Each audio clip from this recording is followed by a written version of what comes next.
Good morning, friends, and welcome to the garden. Real quick, I just want to ask you guys to pretend like this voiceover is matching up with the words I'm saying in the video. I had some technical difficulties and the audio didn't record, so we're just going to move forward. Along with my, um, why am I patting the bench? I don't know. Anyway, along with my technical difficulties this past week, I also had some physical difficulties.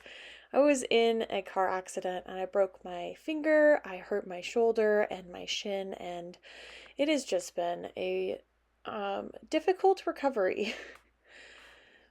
During that time, we had a really random freeze that took out all of the tomatoes, peppers, and eggplants that I had planted. And in dealing with healing and the aftermath of the accident, I just kind of gave up on the garden for a solid couple of weeks. I was really, really frustrated with losing all of the effort I had put into those tomato starts.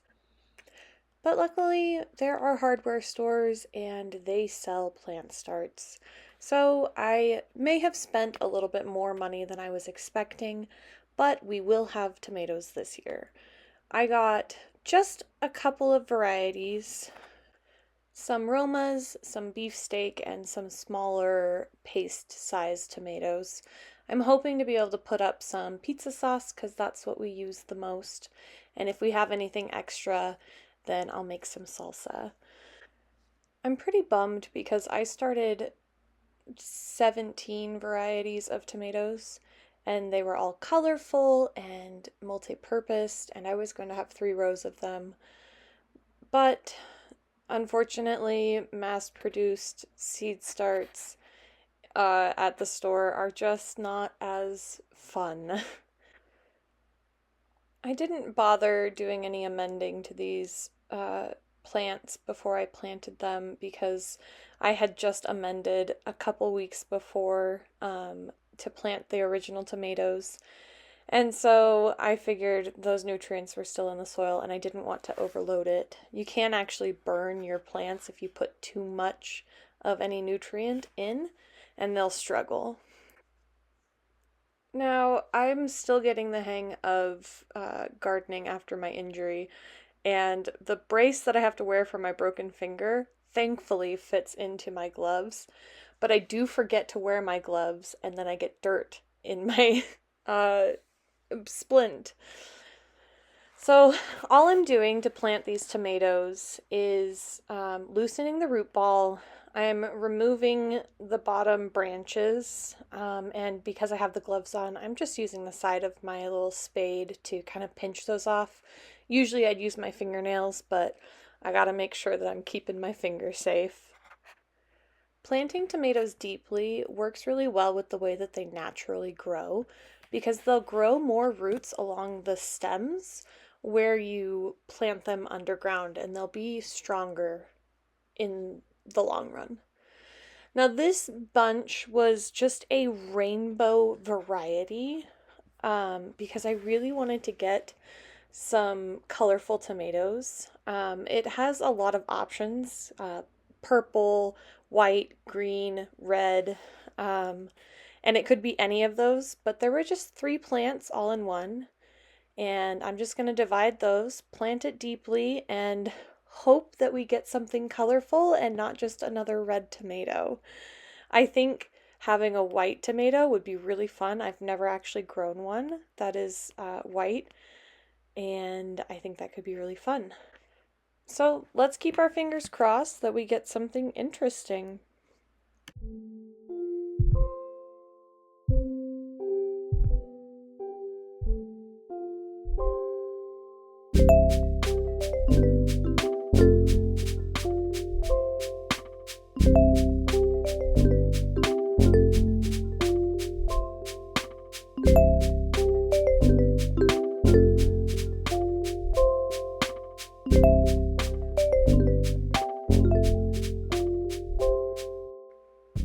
There were a couple spots near the end of this row where I hadn't amended yet, and so I just wanted to talk about what I'm putting into my soil to help these tomatoes grow.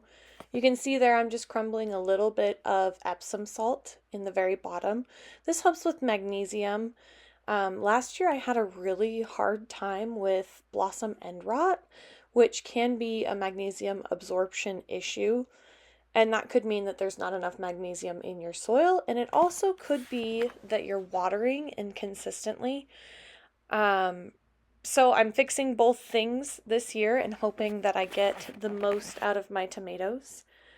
I got a pre-plant starter from True Organics, as well as this Happy Frog all-purpose fertilizer. Happy Frog products have active microbes in it, and that helps to keep the soil a living biome, which is what you want for really healthy plants. I didn't put too much of either of them in there because, again, you don't want to burn your plants with too much nutrients. Gave everything a really good water just to get the roots going, and because I hadn't been out watering at the garden very frequently the last couple weeks. To finish off this bed, I'm just planting some onion sets that I got at the hardware store. Onions are said to be a deer deterrent, and we do deal with deer in this area pretty frequently. And I don't want to pay to put up a fence that I don't get to keep. So this is my one little thing, and if it doesn't keep the deer away, then at least I get onions. Last step for this process is frost fabric.